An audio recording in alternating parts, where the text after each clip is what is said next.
Hola, ¿qué tal? Soy Mary, en las redes me conoceréis como Merigosico y si no me conoces y has aparecido por aquí porque me has encontrado en YouTube, ojalá, pues bienvenido. Soy psicóloga y voy a hacer un vídeo analizando la película de Inside Out, Del Revés, ha salido la 2, intensamente para mi gente latina y nada, vamos a hacer un análisis psicológico con spoilers, aunque es una película que es verdad que aunque en este vídeo haga spoilers, creo que es muy bonita de ver igualmente, pero bueno, está muy guay que vayáis a verla y luego veáis este vídeo. Hice un vídeo para las redes porque yo fui a verla al estreno, entonces hice un vídeo al día siguiente para Instagram, TikTok, que bueno, os dejo todas mis redes por aquí. ¿Qué pasa cuando la ansiedad toma el control de tu vida y encierra al resto de emociones? Es que es perfecta la película.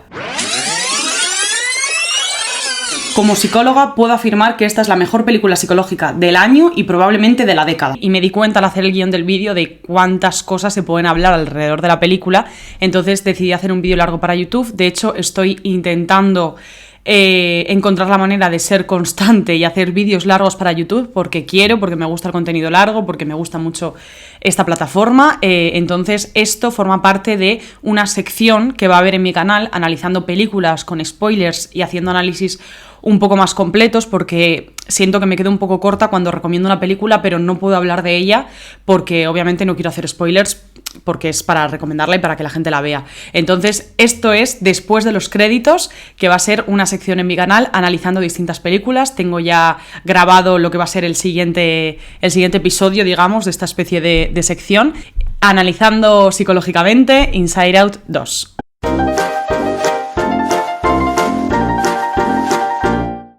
Y digo Inside Out porque es que Del Revés, la verdad que no me gusta nada esa traducción, me gusta más Intensamente, pero Del Revés creo que no tiene ningún sentido, o sea, lo han traducido como literalmente, pero no me gusta.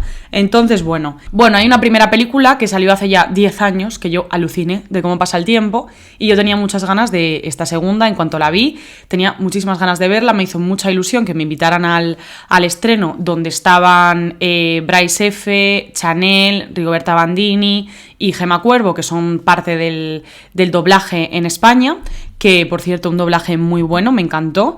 Y bueno, creo que es una de las mejores películas psicológicas, empecemos por ahí. ¿Por qué? Porque hay muchas películas psicológicas muy buenas, de hecho yo recomiendo muchas en mis canales, pero esta película en concreto es para todos los públicos, es para un público muy muy amplio.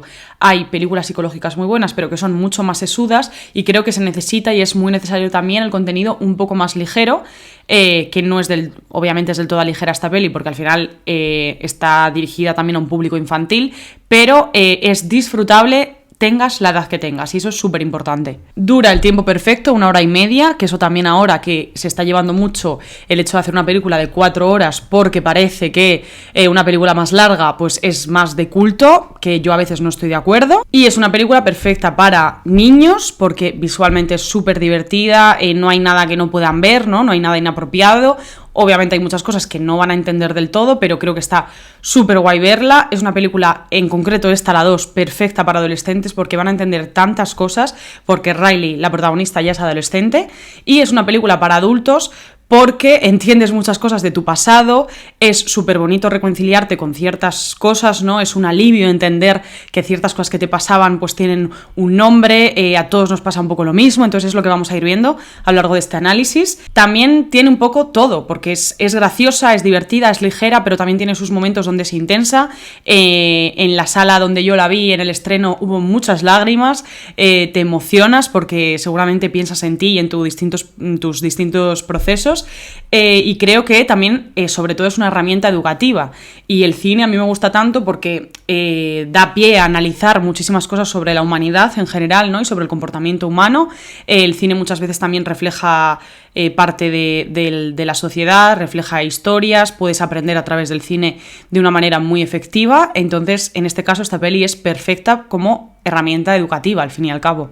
Y por cierto, de forma breve os digo que ya he empezado a dar terapia online, lo he hecho a través de una plataforma que he creado que se llama Sapiens Psicología, donde estamos mi equipo y yo, somos varios profesionales, trabajamos desde la psicología científica basándonos en la evidencia, la ciencia y la cercanía de la mano, la ciencia psicológica para que encuentres tu bienestar. Entonces os dejo toda la información por aquí y en la descripción por si queréis... por si estáis interesados o si os interesa también recomendarme. Estaría muy agradecida. Y nada, la buena compañía, también mi libro, que es un libro de psicología social que creo que es muy interesante. Y nada, os lo dejo, tengo que hacer mi pequeño marketing y dejar todo por aquí y está todo en la descripción. Así que nada, eso, un pequeño parón. Entonces, bueno, en la primera película lo que veíamos, esta película es tan curiosa porque te muestra un poco, a mí me recuerda a lo de Érase una vez el ser humano, creo que se llamaba así, a ver, Érase una vez el cuerpo humano, creo. Sí, Érase una vez el cuerpo humano que te enseñaba un poco cómo funcionaba nuestro cuerpo a través de personajes que estaban por dentro del cuerpo, ¿no? Entonces esto es muy interesante porque la primera película era muy curiosa, muy original, porque te mostraba pues, la cabeza de una niña con su panel de control donde hay distintas personas un poco dirigiendo lo que es tu vida, ¿no? Y procesando lo que te pasa, y esos personajes son las distintas emociones primarias, porque al fin y al cabo la Riley en ese momento, que es la protagonista, era una niña. Entonces estaba la tristeza, la alegría, el miedo, el asco y la ira. Entonces, en la primera, lo que pasa es que Riley empieza a experimentar por primera vez lo que es la tristeza. Y todo el hilo conductor de la película es aprender a lidiar con la tristeza y un poco el diálogo de la alegría y la tristeza. Y el gran aprendizaje de la peli es que la tristeza forma parte de la vida, hay que abrazar también a la tristeza, cómo convivían, ¿no? La alegría y la tristeza, las aventuras que tenían todas las emociones primarias juntas. Y lo que vemos en la segunda película es que Riley ya es adolescente. Entonces también es muy interesante porque vas viendo como el proceso de ella, ¿no? Los mismos personajes. Y entonces aparecen las emociones secundarias o emociones que se consideran más complejas porque muchas son combinaciones de las otras y vienen porque aparecen pues con el paso del tiempo, con las experiencias, con que te vas haciendo mayor, vas siendo consciente cada vez más de lo que pasa a tu alrededor y entonces aparecen nuevos retos. A nivel psicológico la película está muy bien hecha, muy bien reflejada, hay un gran equipo detrás de psicólogos porque me he informado, pero aún así sin informarme se nota en el diálogo, en lo que dice cada emoción, se corresponde con cada proceso de cada emoción, en cómo se resuelve la situación, en lo que es el final de la película, o sea, el trabajo a nivel psicológico es increíble. Y entonces en la película vemos cosas tan curiosas como, por ejemplo, que en el panel de control pues hay un botón de pubertad, porque Riley es adolescente, está pasando pues el proceso de la adolescencia con lo que eso conlleva a veces, entonces a veces ese botón de la pubertad toma las riendas y Riley pues se pone a gritar, se enfada con la madre, está muy irritada, siente que nadie le entiende, esos son procesos típicos de la adolescencia. De hecho, hay dos sesgos cognitivos que son concretos de la adolescencia. Los sesgos son maneras de pensar, maneras de llegar a conclusiones, caminos que toma nuestra mente a veces para razonar cosas que muchas veces pueden ser irracionales o significa que tienes un poco la realidad distorsionada, pero que a todos nos pasa alguna vez, como forma de protegernos, como forma de entender el mundo. A veces pueden ser hasta útiles, ¿no? Porque no puedes estar procesando toda la información todo el rato. Entonces, estos dos sesgos específicos de la adolescencia es la fábula personal, que es que piensas que nadie te entiende, que lo que te pasa no lo ha vivido nadie, que tus padres pues nunca te van a entender, que no quieres hablar con nadie. Esto te puede llevar un poco a encerrarte, sobre todo que esto pasa mucho en la adolescencia. Por eso también esto es una película que está muy bien que también lo vean los padres, porque se ve el proceso de los padres, sobre todo cuando los adolescentes a veces pues se comunican, se quejan o expresan un poco sus deseos y necesidades. Muchas veces se les castiga, ¿no? o se les invalida. Entonces aprendes a que nadie te entiende. Entonces el sesgo de la fábula personal creo que está también bien reflejado en la película. Y el otro sesgo es un poco el de la audiencia imaginaria, ¿no? También sentir un poco que eres el centro de atención, que en este caso no se ve tanto porque Riley al fin y al cabo es una niña buena que simplemente está pasando por un proceso que tiene sentido por las situaciones que vive y por por ciertos acontecimientos que le pasan al principio de la película, que es lo que se ve, que sobre todo es un acontecimiento activador, que cuando tú tienes un evento estresante a tu alrededor, es normal que las cosas se descontrolen un poco. Entonces también creo que está muy bien reflejado el hecho de no es simplemente que aparezca la ansiedad porque sí y que es que todo depende de ti y tú gestiónate tú solito, no, o sea, el contexto cambia, hay cosas a tu alrededor que cambian y tú tienes que ir gestionando y amoldándote y a veces la cosa se puede descontrolar un poquito. Entonces esto está bien reflejado en el momento en el que Riley se entera que sus compañeras, sus grandes amigas y compañeras pues se van a separar porque se van a otro colegio y tampoco van a jugar en el equipo de hockey con ella. Todo va a girar en torno al hockey, algo que también me gusta mucho porque podría haber girado en torno a clase y las notas, en torno... Al final vemos todo el proceso de ella a través de lo que es jugar al hockey, pero podría trasladarse a cualquier otra cosa, pero creo que está bien decidido el elegir el hockey porque si fuese algo más del colegio, igual la validación de Riley todo el rato a través de las notas no sería un buen enfoque, por ejemplo, bueno, de las notas o de su funcionamiento en el colegio. Y bueno, a través de un deporte, bueno, es una forma que han elegido, pero que lo que pasa se puede trasladar a cualquier ámbito de la vida de cualquier persona. Hay otra cosa que me gusta mucho de lo que pasa dentro de la mente, ¿no? De cómo funciona esa mente, que es los recuerdos. Hay un almacén con todos los recuerdos, entonces alegría, con el resto de emociones un poco, aunque alegría es la que maneja el panel de control y todo lo que pasa ahí dentro, alegría decide qué recuerdos pasan a la memoria a largo plazo y otros pues que se olvidan. La memoria funciona también así. Los recuerdos que pasan a largo plazo se generan asociaciones con eso que recuerdas, ¿no? Con recuerdos bonitos, recuerdos malos, recuerdos que te generan vergüenza, pues todo tipo de recuerdos. Y esas asociaciones, por ejemplo, tú recuerdas que has sacado buenas notas y que tus padres te felicitan, tú asocias que eso es bueno y que entonces eres una buena estudiante y que si eres una buena estudiante te van a querer, por ejemplo. Esas asociaciones se crean y se va viendo cómo en una especie de mar crecen unas redes un poco neuronales que parece y crean aprendizaje, al fin y al cabo, ¿no? Las experiencias, tú te formas por todo lo que vas aprendiendo. Entonces, creas esas redes y eso forma parte de tu identidad y de tu sistema de creencias. Una vez que pasa todo esto, esas creencias son mucho más difíciles de modificar porque están unidas a tu identidad. Esto pasa en la realidad también. Tú creas ciertas reglas sobre el mundo por lo que has vivido, ¿no? Si, por ejemplo, si te pasa algo muy malo de pequeño, puedes pensar que el mundo es peligroso y si eso lo vas aprendiendo y tu entorno te lo va confirmando, pues se genera esa red, por ejemplo, de el mundo es peligroso y esto al final influye en tu identidad y te conviertes en una persona desconfiada. Esto se puede cambiar porque las personas pueden cambiar, se pueden reestructurar todos estos pensamientos. Esto al fin y al cabo también se hace a través de la terapia, pero bueno, hay muchas formas, ¿no? De poder cambiar y reflexionar sobre la vida, pero una vez que está ahí ya en tu identidad, cuesta mucho más cambiarlo. Esto es todavía más importante en el proceso de Riley porque en la adolescencia formas gran parte de lo que es tu personalidad, se va formando. Entonces lo que aprendes es importante, que no es determinante, porque creo que tampoco nos tenemos que quedar con el mensaje de que la infancia es lo más determinante del mundo, que desde la psicología se ha vendido mucho esa idea, sobre todo desde el psicoanálisis. Se puede aprender, se puede cambiar, te queda muchísima vida, obviamente influye, sobre todo si vives algo abrumador y algo que igual puede ser traumático, pero no es determinante para el resto de tu vida. Entonces, en la adolescencia también es una etapa importante, eres mucho más esponja, ¿no? Todo lo absorbes, todo lo aprendes, pero se puede cambiar. Un momento, un poco de la palomita. Me pongo las palomitas porque quedan guay, pero luego no las como porque, claro, estoy todo el rato hablando. Qué ricas.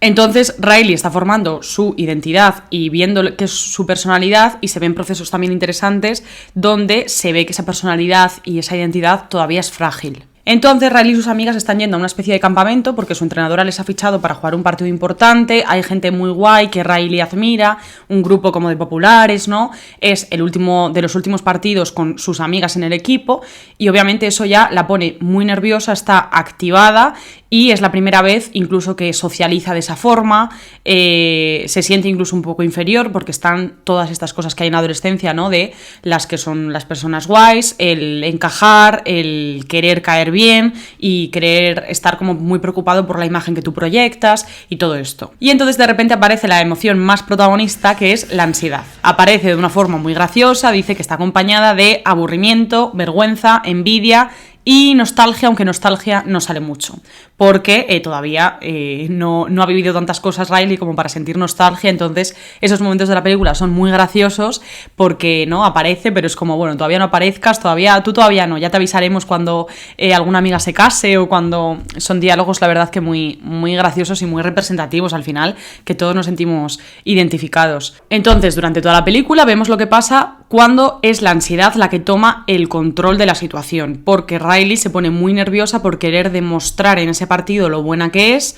A la vez, aunque no se ve mucho porque no es muy consciente, que es precisamente lo que pasa en momentos así, no eres consciente de por qué estás tan ansiosa y tan inquieta, pero en realidad todo viene por la preocupación de que se va a separar de sus amigas. Entonces se ve como ansiedad decide encerrar al resto de las emociones, a las emociones primarias, las de la primera película, las encierra y entonces las emociones se convierten en emociones reprimidas y es ansiedad la que toma las riendas de todo. Entonces esto es súper, súper representativo de lo que pasa, porque la ansiedad hace eso, la ansiedad de repente se pone por encima y parece que tú eres solo ansiedad, te crees todo lo que te dice la ansiedad cuando tú sigues siendo muchísimas más cosas. Lo que pasa que no lo estás viendo porque la ansiedad te avisa y te hace creer que tienes que estar totalmente alerta, inquieta y preocupada por algo, porque si no las cosas van a ir mal. La ansiedad también pone la imaginación de Riley en su contra, porque Riley, que esto también se ve muy bien, como poco a poco empieza a dormir mal, está mucho más inquieta, se está imaginando muchísimos escenarios. Esa es una de mis escenas favoritas, cuando todas las emociones primarias están en un bote encerradas, entonces ya intentan escapar y van a un lugar donde están muchísimos muñequitos con muchísimas pantallas, imaginándose todos los escenarios hipotéticos posibles, catastróficos, con una pantalla grande donde está el personaje de ansiedad diciendo todos esos escenarios para intentar controlar todo y proteger supuestamente a Riley. Esto es un buen mensaje porque es verdad que la ansiedad puede ser adaptativa y la ansiedad forma parte de la vida y es necesaria en muchos aspectos, pero en ocasiones, si no sabemos gestionar la ansiedad, se nos pone en nuestra contra y nos autoboicotea, por así decirlo, y solo se pone a decirnos los escenarios negativos hipotéticos. El personaje de ansiedad dice que supuestamente lo hace porque quiere anticiparse para que Riley no cometa ningún tipo de error, pero igual precisamente eso, el intentar controlar todo, es lo que provoca que se cometan errores. Porque intentar controlar las emociones es lo que a veces puede ser contraproducente, porque está bien sentir lo que sientes, escucha lo que te está diciendo esa ansiedad, es necesaria porque te está avisando de que te importa ese partido, de que estás activada, de que eso te está poniendo nerviosa porque te importa precisamente. Entonces la clave es aprenderte a relacionar con esa ansiedad de otra forma, pero no ir contra ella. Esta escena muy guay porque el resto de emociones aparecen en ese cuarto y dicen, madre mía, ¿esto qué es? Alegría intenta provocar que esos muñequitos que están ahí proyecten algún escenario positivo y pasa, está muy guay, y ella dice, basta de proyecciones negativas, vamos a intentar también pensar que las cosas, oye, puede haber una posibilidad de que salgan bien. También hay escenas muy guays donde es que está todo muy bien hecho porque las conversaciones que tienen es como que cada personaje dice exactamente lo que diría esa emoción, entonces está muy bien reflejado eso durante toda la película, aunque no te des cuenta todo el rato. Hay un momento donde Alegría dice, oye, pues igual hay una posibilidad de que el partido salga genial, de que la fichen, de que sea la jugadora mejor de todas las escuelas, y entonces es verdad que las otras emociones dicen, a ver, relájate, que tampoco es eso, o sea, un exceso de alegría y de positividad tóxica tampoco es bueno, ¿no? Entonces se refleja muy bien cómo hay que encontrar el equilibrio, o sea, ni una cosa ni la otra. Otra cosa muy bien reflejada es cómo ansiedad, al estar al mando y sobre todo al no actuar, ¿no? Y al estar tanto tiempo al mando, cuando la ansiedad toma el control y esto se alarga en el tiempo, sobre todo, se crean asociaciones nuevas. Entonces hay recuerdos que pasan a la memoria a largo plazo, se crean esas asociaciones y estas pueden ser erróneas y distorsionadas. Son asociaciones que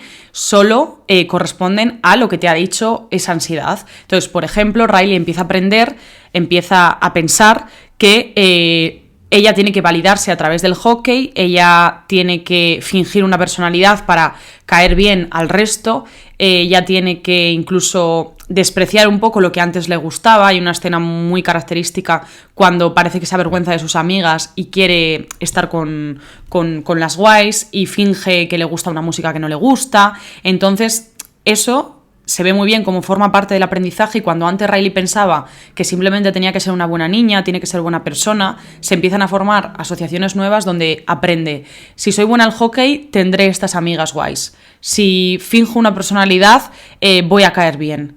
En vez de pensar y en vez de importarte las cosas buenas importantes de la vida. Creo que esto es un proceso que pasa mucho desde la adolescencia. Pues igual hasta que acabas la universidad, cuando aprendes otras cosas y cuando ya empiezas a ser más adulta, te das cuenta que eso por lo que tú te pensabas que eras validada no sirve, ¿no? A todos nos ha pasado, puede ser por las notas, puedes creer que es que te van a validar por tu cuerpo solo, simplemente porque eres una persona muy organizada y por tu trabajo, ¿no? Y pensar que tú eres solo tu trabajo y lo que haces. Entonces somos válidas y válidos por muchísimas más cosas. Somos seres sobre todo muy complejos, ¿no? Con muchos aspectos de la vida. Esto se relaciona mucho con la teoría de la autoestima. Puedes tener una autoestima laboral, una autoestima social, una autoestima como hija, ¿no? Eres buena hija, eres buena amiga, eres buena madre, eres buena en tu trabajo o no, pero eres muchas más cosas, ¿no? Entonces, esto también se puede ver reflejado en el proceso de Riley, donde está creando asociaciones que no son del todo correctas. Y vemos cómo esto, el resto de emociones, que durante toda esta aventura, al haber estado encerradas, están intentando llegar al panel de control, entonces van viendo también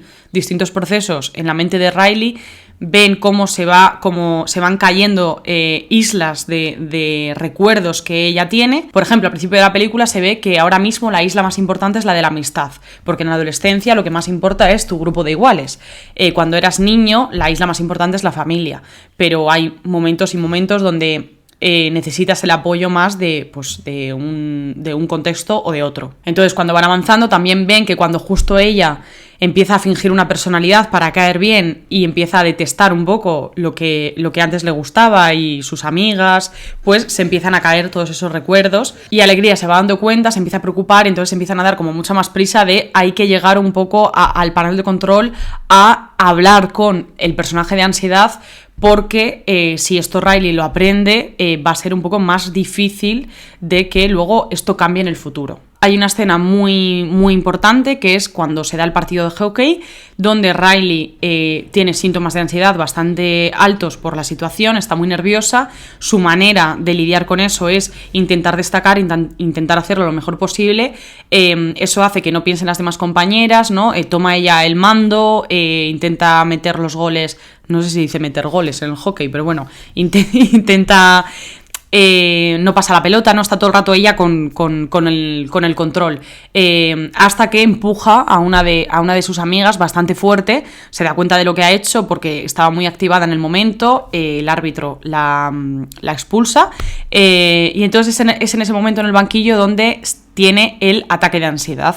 Creo que es un ataque de ansiedad bastante bien reflejado, está reflejado sobre todo a nivel respiración. La ansiedad se puede representar de muchísimas maneras, al fin y al cabo. Aquí vemos ciertos síntomas físicos, hay gente que es más a nivel mental, hay personas que sí que lo sienten mucho a nivel físico, ¿no? Puedes sentir tensión muscular, esa respiración rápida, también es irritabilidad, inquietud, dificultad para dormir, ¿no? Dificultad para concentrarte.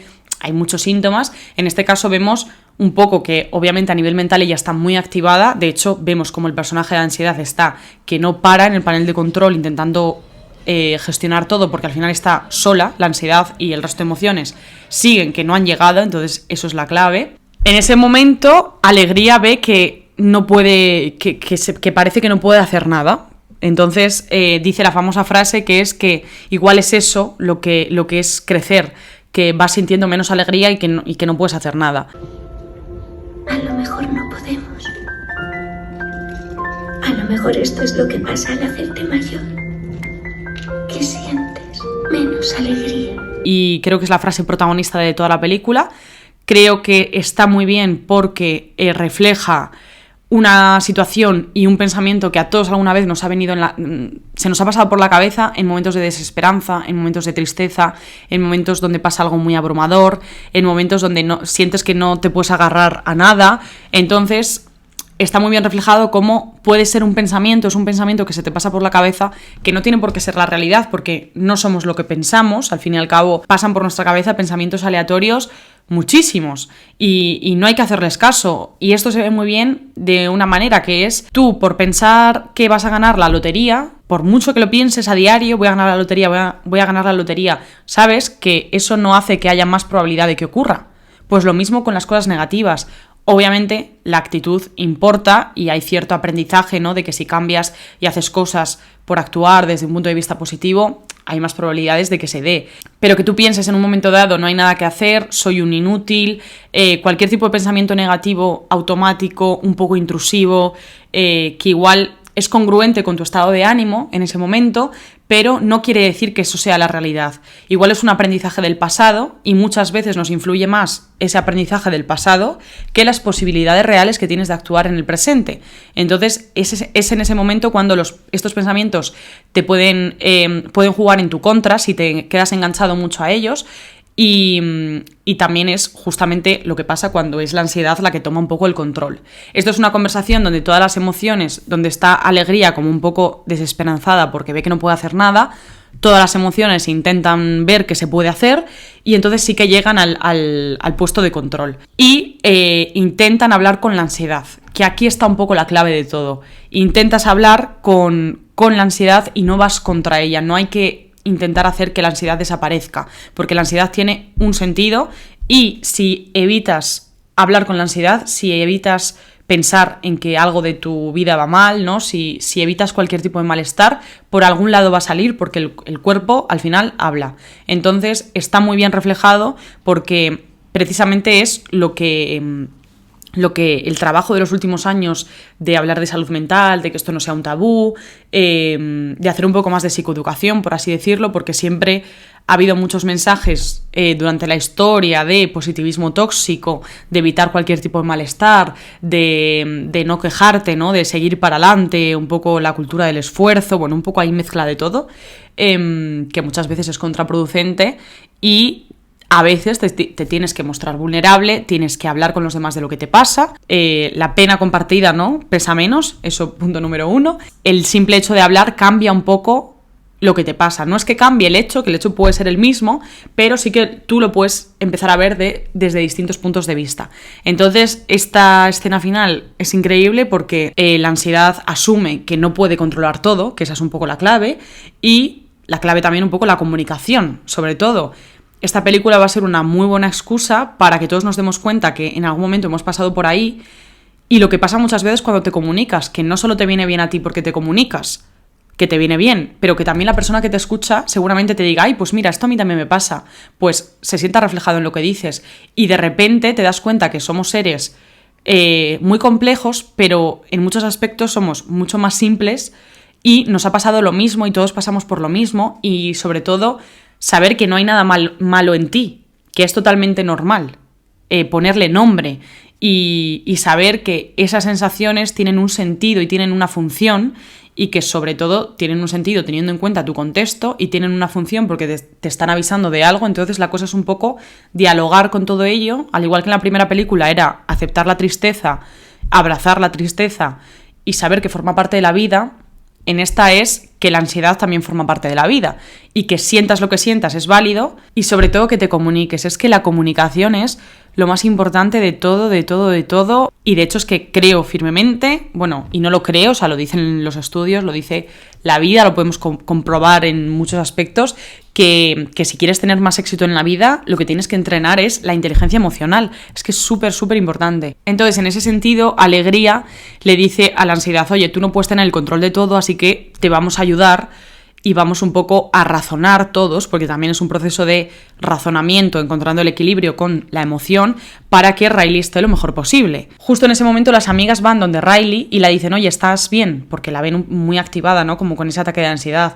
En ese momento Riley también se calma y por fin hablan y se dan cuenta de que no pasa nada entre ellas, que simplemente Riley estaba triste, nerviosa y se acababa de enterar de que se iban a separar precisamente porque las quiere, porque se preocupa por la situación, porque quieren seguir siendo amigas, y todo esto nos ha llevado al punto donde al fin y al cabo se soluciona también cuando hablan las cosas y cuando se han comunicado y cuando Riley se ha dado cuenta que igual lo más importante del mundo no era ganar ese partido de hockey. Que obviamente Riley es adolescente y es una situación normal y de hecho la van a quedar muchas situaciones donde va a aprender. Pero mira, de esta situación ya ha aprendido, la ansiedad no ha ido a muchísimo más ni ha sido algo que se haya alargado mucho en el tiempo, y si aprende de esto, pues puede aprender habilidades, ¿no? Que esto es algo que se hace mucho en terapia también. Al final yo te doy herramientas no para que la ansiedad desaparezca, sino para que tú aprendas a lidiar con esta situación, porque es probable que en algún momento futuro de la vida se den situaciones que te generen malestar y donde haya un poco de ansiedad, pero vas a saber gestionarlo. Ese es un poco el punto. El punto, por ejemplo, de ir a terapia no es que la ansiedad desaparezca. Yo te prometo que nunca más te va a pasar nada malo, porque es que la vida no es así, y en la vida, de hecho, si hay alegría y si hay momentos felices, es porque hay tristeza y valoras las dos partes, ¿no? Esto es un poco cursi decirlo así, pero si no hay luz, no hay oscuridad. Y entonces el mayor aprendizaje es que hay una ansiedad adaptativa, una ansiedad que sí que la necesitamos, porque cierto nivel de activación lo necesitamos. Al fin y al cabo, la ansiedad nos señala qué es lo que nos importa, qué es lo que tenemos que hacer, qué es lo que te preocupa. Y una de las escenas finales también es muy importante, porque no es que se elimine la ansiedad, sino que se habla con ella, se dialoga, toman el control un poco todos, aunque es la alegría, ¿no?, la que está ahí tomando el mando, y sientan a la ansiedad en un sillón y le dicen, mira, ahora no te necesitamos. Pero la ansiedad dice, oye, pero tenemos un examen, hay que estudiar. Es verdad, ¿no? Y entonces dicen, ah, vale, es verdad, pues sí, venga, Riley, tienes que estudiar. Porque ese tipo de activación y esa ansiedad la necesitamos, al fin y al cabo. La ansiedad es un mecanismo que tenemos desde que somos, bueno, desde hace millones de años. Al final te avisaba, ¿no? Al igual que el miedo, te avisa de que, oye, tienes que huir, que viene un león que te va a comer, por ejemplo. Obviamente ahora la sociedad es muy distinta, pero te siguen preocupando cosas, entonces la ansiedad está ahí como un mecanismo. Y un punto positivo también, que el director dijo que tenía claro que lo quería hacer de esta forma al hablar con psicólogos, no demonizar la ansiedad ni banalizarla. Creo que han encontrado un buen equilibrio y el personaje de la ansiedad es naranja, está sonriente, no es algo oscuro y negativo. Creo que eso está muy bien. Entonces, el mayor aprendizaje de la película es el mayor aprendizaje que se pueden llevar los niños, o sea, ojalá que existieran estas películas cuando éramos más pequeños, entonces es una suerte que estén ahora, que es que todo lo que sientan está bien, que se comuniquen. También los padres pueden aprender mucho de esta peli y de cómo actúan los padres en esta peli, ¿no? El asco nos protege, el miedo nos avisa, la tristeza es necesaria para valorar los momentos, para saber que hay momentos donde tiene un sentido estar triste. La ira también es una emoción, es de las más difíciles, he de decir, a nivel psicológico. Creo que la ira, porque si la expresas mucho, no voy a decir está mal, porque no está mal, pero hay que encontrar la manera de expresarla. Y si la reprimes, también puede ser una emoción reprimida que genere muchos problemas. Entonces, la ira, por ejemplo, es complicada y también, bueno, tiene su cierto protagonismo en la peli de forma muy acertada. La alegría, ¿no?, súper necesaria. Y el aburrimiento en esta película se muestra más como pasotismo, por eso han elegido la palabra ennui, que es, pues en psicología, no tanto aburrimiento, sino es como apatía, el estar sin ganas. Entonces está más reflejado de esa manera. Creo que los niños ahora, de hecho, necesitan tener más aburrimiento, porque las pantallas hacen que no haya como ningún espacio de tiempo libre completo, ¿no?, o de explorar. Entonces, bueno, eso no se ha visto tanto. Pero obviamente es que no se puede ver reflejado todo. La vergüenza, al final, te hace actuar según qué contexto social, ¿no?, actuar de una manera. Entonces, lo mismo, al final, cualquier emoción que no gestiones bien puede ser un poco un problema para tu bienestar. Es normal que tengas en cuenta qué es lo que proyectas según en qué contexto social estás, pero si estás demasiado preocupada por qué es lo que proyectas, fingiendo una personalidad para encajar y con muchísima vergüenza que te limita, pues ahí es donde puede haber un problema. La envidia que también es un pecado capital, que aquí, claro, tenemos un poco la idea de la religión, de sentir envidia es lo peor que puede pasar, como si hubiese una envidia sana y una envidia no sana, que lo puedo entender, ¿no?, porque al final Por ejemplo, te puedes sentir muy mal por sentir envidia por una amiga que tú la quieres mucho pero ha conseguido algo y sientes envidia, y es algo muy contradictorio. Entonces las emociones a veces pueden ser muy contradictorias porque somos seres muy contradictorios y no pasa nada. Entonces la envidia es verdad que te señala... Está bien porque te señala lo que admiras, te puede movilizar, y sobre todo tienes que pensar que por mucho que sientas envidia por alguien, ese éxito de esa persona no es un fracaso tuyo, ¿no? Entonces ahí está un análisis interesante. Y por ejemplo Rigoberta Bandini, que es la que dobla a Envidia en la película, el día de la presentación dijo que la envidia puede ser un motor para crear una mejor versión de ti. Entonces, bueno, está bien reflejada, es un personaje muy gracioso y muy lindo, yo creo, en la peli. Y esta nostalgia, que aunque parece poquito, creo que la nostalgia también, por ejemplo, se ve que es una emoción compleja, que es muy contradictoria, porque sientes placer, viene de un recuerdo positivo, pero también sientes tristeza por eso que has vivido, pero también estás contenta porque eso que has vivido es un recuerdo bonito, ¿no? Y qué suerte haberlo vivido.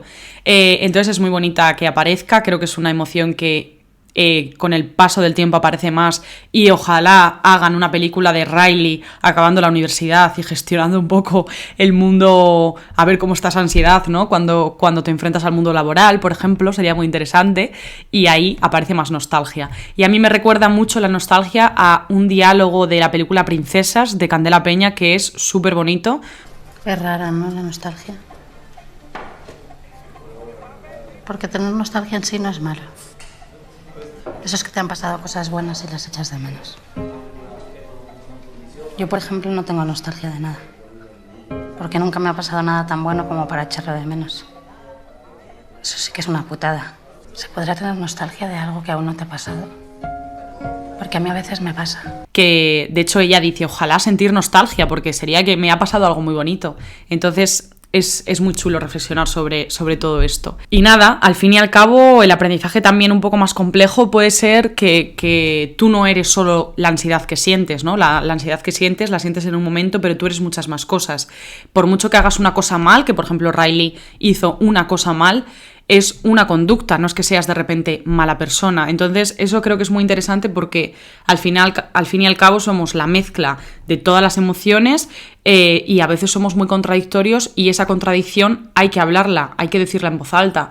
De hecho es una cosa que pasa mucho con la culpa, que la culpa también es una emoción que aparece más con el tiempo, que se puede reflejar si hacen una película, una tercera, por favor, porque la culpa tiene muchísimas capas por debajo, está muy asociada a la vergüenza. Podrían hacer una película de un amigo de... O sea, como que aparece un personaje nuevo, amigo de la vergüenza, que es la culpa.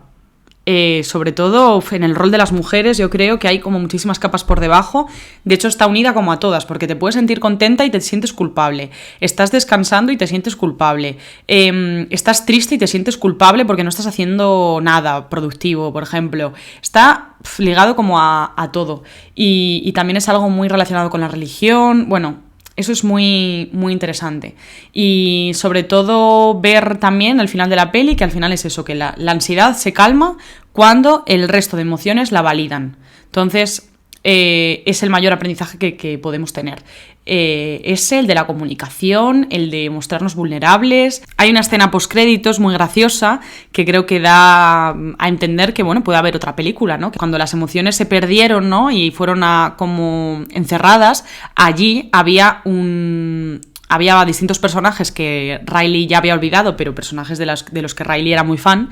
Entonces había también un personaje, que esto sale en la escena postcréditos, que es como un personaje muy grande, oscuro, que es como los secretos guardados, esas cosas que no dices a nadie y que están ahí reprimidas.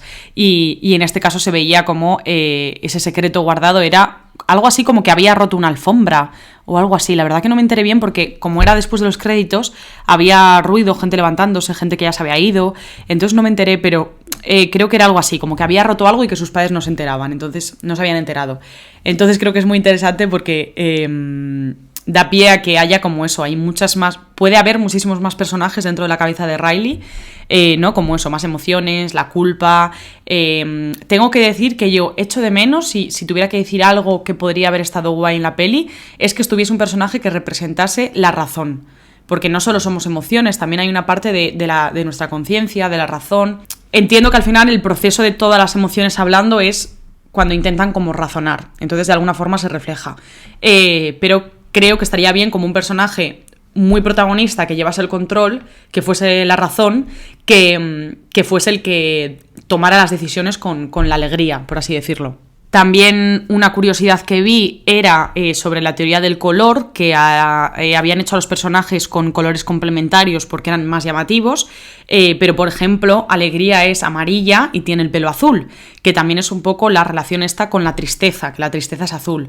Entonces Alegría tiene un poquito de tristeza, ¿no? Como un poco metafórico de que la alegría sin la tristeza no existiría. Creo que eso es bonito también. También otra curiosidad es que la madre, que también hay ciertos momentos que me gustaría que hubiera más porque son muy graciosos, pero entiendo que también igual la película sería más larga, pero se ve el panel de control de la madre, ¿no? Vemos la cabeza de la madre y vemos que la que lidera un poco todo es la tristeza. Entonces es un poco triste, ¿no? Porque puede hacernos ver que la madre está más triste que contenta, o que igual tiene depresión y no se ve bien, que también eso está bien plasmarlo, ¿no? A veces pues personas con problemas de salud mental que por encima de todo puede estar pues el bienestar de tu hija y tú no te comunicas o no se sabe que estás triste.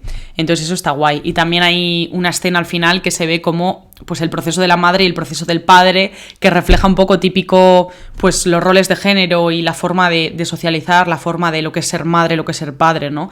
La madre preocupada y el padre que está ahí como, bueno, como que tampoco están muy preocupados los muñequitos dentro de su cabeza. Entonces eso, creo que es perfecta la película. Aprendizajes: hay que mostrarse vulnerables, comunícate si te pasa algo, pide ayuda, habla con cualquier persona de tu alrededor, siempre hay alguien que te puede ayudar, te puede entender, seguramente ha pasado por lo mismo, y creo que está muy guay el aprendizaje, tanto para los pequeños, para los adolescentes, para los adultos, para los padres. Creo que en general hay muchísimas películas así en Disney que ahora están haciendo un trabajo increíble como herramienta educativa, ¿no? Eso sería todo del análisis que yo haría después de los créditos. Seguramente con el paso del tiempo son de estas películas que van saliendo más ideas y es todavía más guay. Pero bueno, comentadme qué películas os gustaría, porque voy a ver más de este tipo de Disney, que hay algunas que no he visto, y si surge pues me gustaría hacer un análisis después de los créditos. Así que comentadme qué opináis de esta película, con qué estáis de acuerdo, con qué no, qué otra curiosidad habéis visto, si os ha gustado el vídeo en general y si os gusta este tipo de análisis, porque a mí me encanta explayarme, ¿no? Lo que os he dicho, al final hablar con spoilers te da mucha más libertad, sobre todo desde el punto de vista psicológico, ¿no? Y yo siendo psicóloga, pues bueno, pues que aquí tenéis mi análisis.